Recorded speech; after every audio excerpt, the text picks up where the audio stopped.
I think we've talked a lot about the gender gap already, and we all acknowledge that it exists, and we all want to find solutions to solve it. There's simply not enough women or enough minorities in tech. And how can we go about solving that? Well, the thing is, when we talk about there not being enough minorities and women in tech, what do we mean by tech? And what do we mean when we say that industry? To Julia's point earlier, when she was working on web design and designing websites, she didn't realize that that was part of software engineering. And I think that's an experience that actually a lot of people have. And I think once we broaden the definition, or we at least give tech a more broader definition than just software engineering, we can go a long way into either letting people feel like they're accepted and a part of the tech industry, or have new beginners or people who are perhaps interested in industry actually be a part of it once they know that there's actually a wealth of opportunities in tech beyond just purely the exact title of software engineering. So this is something that I started thinking about late last year. I was actually working at Mission High School, or I work full-time at Twitter, but I was volunteering as a computer science teacher at Mission High School in San Francisco, and I was teaching their computer science first period. And Mission High School, as you can see from the picture, it looks like a beautiful school, and it is.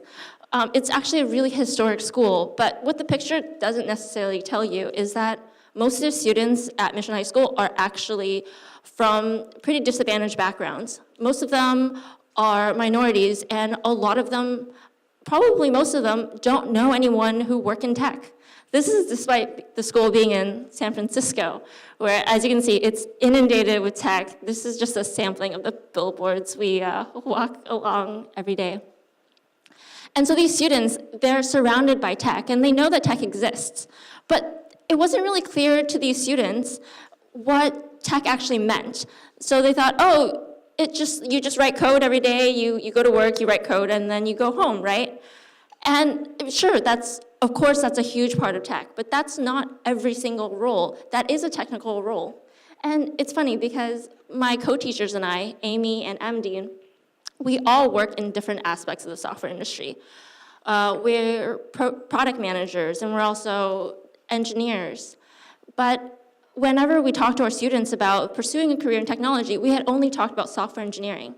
And after we realized this with our students, we then went on to actually sit down with the students and have a panel and talk exactly about what each of our roles really were and what our everyday life was. And we also then got our friends in the industry, whether they're designers or even people who work in business development, to come in and talk about what it's like working in the tech industry as more than just purely software engineering. And I think it really helped because a lot of students said, wow, I didn't realize that coding can lead to so many different things.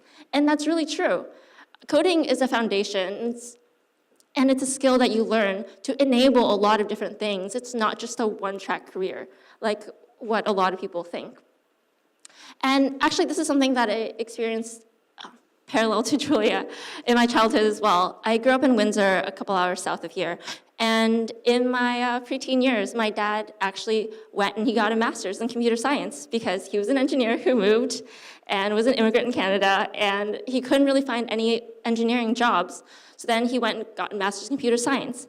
He later on, of course, went back to his original field, but what he left behind were these two books, HTML for the World Wide Web and JavaScript, a Definitive Guide. And these were sort of my best friends in my childhood because I was pretty nerdy, and I created a lot of Neopets Guild themes, actually. So Julia and I should actually talk. And I also created a lot of anime fan sites because I watched a lot of anime, and everyone I watched, I was like, oh, I can use those graphics to create a site. So I did a lot of sort of web work, and I really enjoyed it. And so when it came time to applying for college, I thought, oh, well, computer engineering, electrical engineering, that's probably the right fit for me.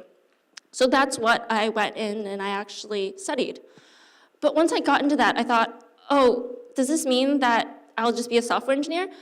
It's great. I love software and I love writing code, but I wanted to sort of explore what different paths were out there. So I started taking internships in different fields, and I also started doing research. So I did some solar and wind energy research. I worked on some robotics. I even did a technical sales internship in addition to also interning at software engineering companies. And I think this helped me realize that there's so many roles that a technical background prepares you for. And this is not something that we had ever talked about in school, and this is not something we ever talk about to beginners. There's actually a lot of software roles, right? There's software engineers, which is obvious, but there's also so many other different things. You could be a PM, you could be a data scientist, you could work in DevOps, or you could work in site reliability. There's also even like security engineers. And by the way, I think security engineers are the coolest, right?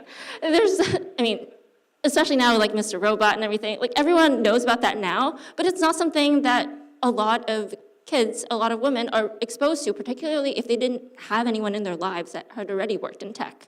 And aside from these sort of pure technical roles, there's so many other roles that coding can prepare you for. Things like technical marketing or sales, even things like patent law. Patent law actually requires a technical background before you can go into it. And that's not something that people know about either.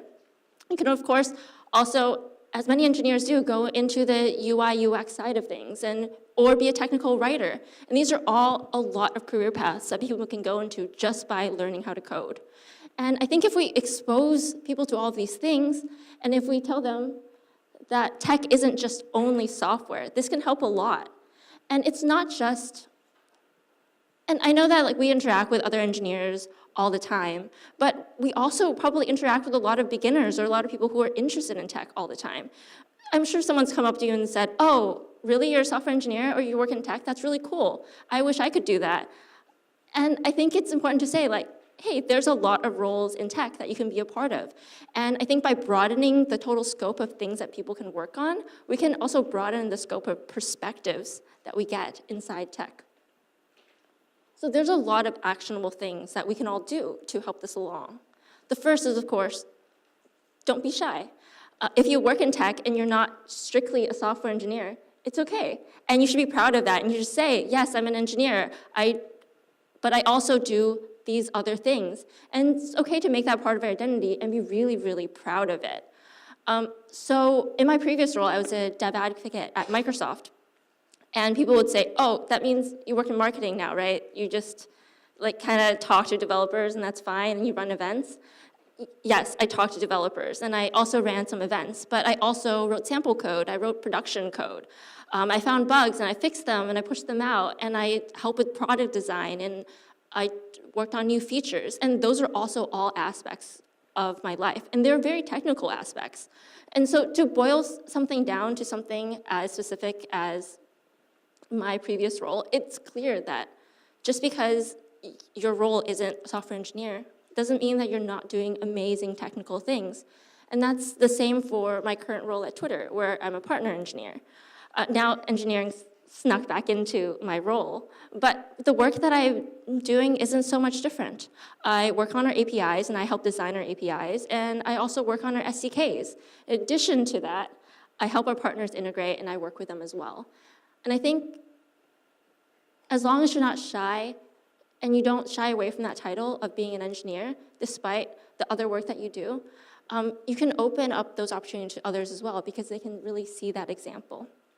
So along those aspects, I think it's important to speak about your work. So there's a lot of great organizations out there that do career panels for students, that do career panels for people who are maybe thinking about getting into tech. If you see one of those opportunities come up, go to it. Talk about that unique perspective that you bring into tech and talk about your unique role. Because that might be the push that someone says to say, oh, hey, that thing that I'm really passionate about, I didn't even know that existed. And now that's something that I want to go into. And we should be counting these people in tech. We should be embracing them and sort of welcoming them. And lastly, I just want to talk about teaching, mentorship, and outreach.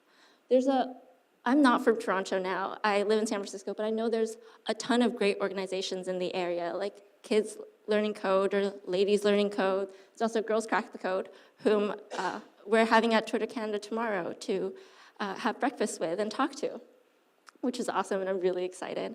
And there's also, of course, Rails Girls, Pi Ladies, and Textale, and a lot of other organizations that all want and need volunteers and would really welcome your perspectives. So don't be afraid to go to those events, to talk to those beginners, and really sort of broaden that definition of tech in the world, because I think again, by talking about all the different things that you can do in tech, it'll really spark people's imaginations as they're first starting out and really let them know that tech is a really rich and vibrant environment that you could do a lot of different things in.